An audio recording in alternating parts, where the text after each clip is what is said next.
As I'm sure most people are aware, the entire Trump administration basically over the last few weeks has been lawyering up. Don Jr. hired legal counsel immediately following the release of the story that showed that he had met with a Russian lawyer and former member of Russian intelligence, and there were even some other people in that room who we still have yet to identify.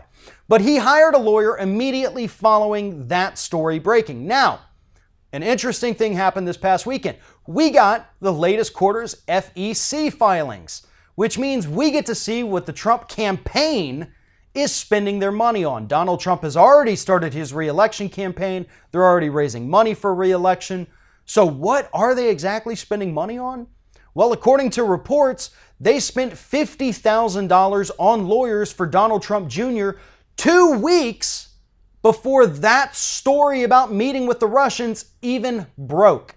So they knew something bad was coming down the pipeline, so they spent $50,000 to protect him in advance. Furthermore, we've also learned that between April and June, the Trump 2020 re-election campaign has had to spend 15% of its money on legal counsel for members of the Trump administration. That amounts to $645,000 that the Trump campaign has spent on lawyers in just 3 short months. They're averaging $215,000 a month on legal counsel because of their nonstop scandals that they have to defend themselves from. This is absurd and borderline insane.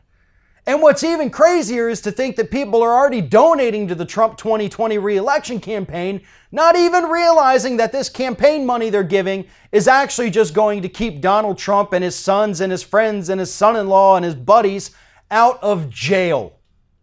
So if you're donating to the Donald Trump campaign, just remember that. You're not paying for him to hold rallies. You're not paying for them to crank out some more merchandise. You're paying for his lawyers. You are paying for a billionaire's lawyers.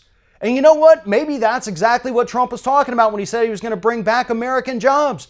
The only jobs he's creating at this point are in the legal industry because they're having to hire every lawyer they can get their hands on to defend them. And yeah, that does help the economy. I mean, if you hire more lawyers, give them more cases, they have to hire more staff. So maybe this is all some kind of sacrificial play. Donald Trump knows he and his family are just so corrupt and so incompetent that they're going to have to hire so many lawyers and create so many jobs. And at the end of the day, isn't that what he promised to do? He didn't tell us how he'd do it. He just told us that he would do it. So I guess them spending $215,000 a month on lawyers is a good thing in the eyes of the Trump administration, because it shows us that even in some kind of backwards roundabout way, he's actually managing to kind of keep one of his campaign promises. If you like this video, make sure that you like, comment, and share, and most importantly, subscribe to our YouTube channel. And if you want to help support Ring of Fire, go to patreon.com/TheRingOfFire, become a monthly patron to help support independent progressive media.